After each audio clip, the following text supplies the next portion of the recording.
A woman unlocking her southeast Memphis apartment felt a cold metal object pressed into her back. Terrell Jackson threatened to shoot as he followed her inside, put a blanket over her head, and raped her. DNA evidence wasn't processed until 17 years later. In 2001, Thomas Maupin violently raped a woman in a North Memphis alley, but the DNA evidence wasn't sent to the lab until 2017. He went on to kill 2 more women in Millington.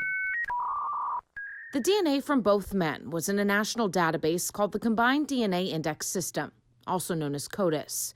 When the evidence was finally entered, it played a crucial role in their arrests. Yes, definitely. Donna Nelson is with the Tennessee Bureau of Investigation.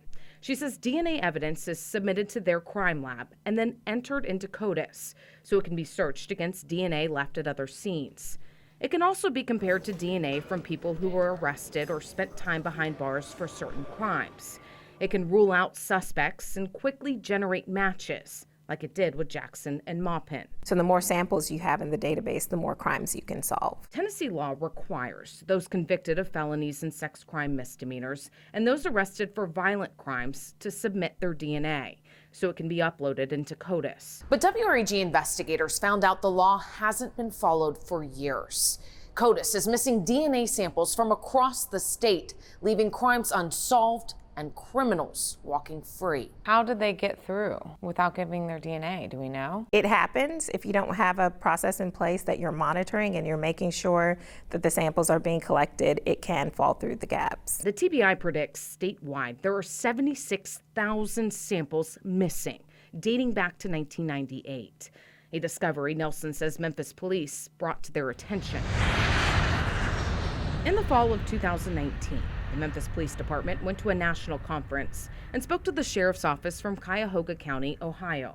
They found out how 15,000 offenders there somehow never gave their DNA. Once we returned, we briefed our command staff, let them know that we would be looking into it. MPD's Sex Crimes Unit Major Michael Rosario assigned a team to take on the daunting task. We requested felony conviction information from the courts in Shelby County, and we got a sample of about 30,000 individuals. As they started sifting through, they discovered missing DNA samples and a serious system failure. The way it worked, the Tennessee Department of Corrections swabbed for DNA when the inmate began a sentence or started probation or parole. The Shelby County Sheriff's Office handled DNA swabbing for those arrested for violent or sexual crimes. But no one was collecting DNA for those who pleaded guilty or were convicted of low-level felony offenses and got credit for time they've already served in jail, meaning they didn't have to go to prison to complete their sentence. Whose job was this going to be? Shelby County District Attorney Amy Wyrick says she organized meetings with multiple agencies to answer that question. Going forward, the plan is in place. We implemented it here February 1st. These are the buccal swabs that are used to collect the DNA. The TDOC volunteered to take on the role. They actually do it inside the courtroom. Joe Williams with the TDOC says their court specialists received training and have been handling those unique situations. We're still figuring out a few little items, but so far it's working really well. Failure to collect DNA is a problem across the country.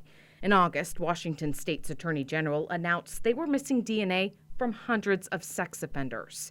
And officials with Cuyahoga County Sheriff's Office, who MPD first talked to, said they've collected 15% of the 15,000 missing samples.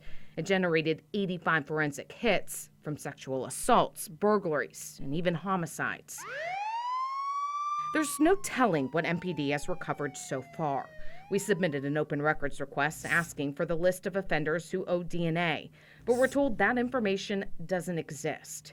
Rosario said the list isn't complete yet. It just seems like a lot of work. Oh, it's time consuming, but what is going to be the end result? The end result will be increased leads in investigations, solving additional crimes, keeping hopefully repeat offenders off of the streets. Jessica Gertler, WREG, News Channel 3.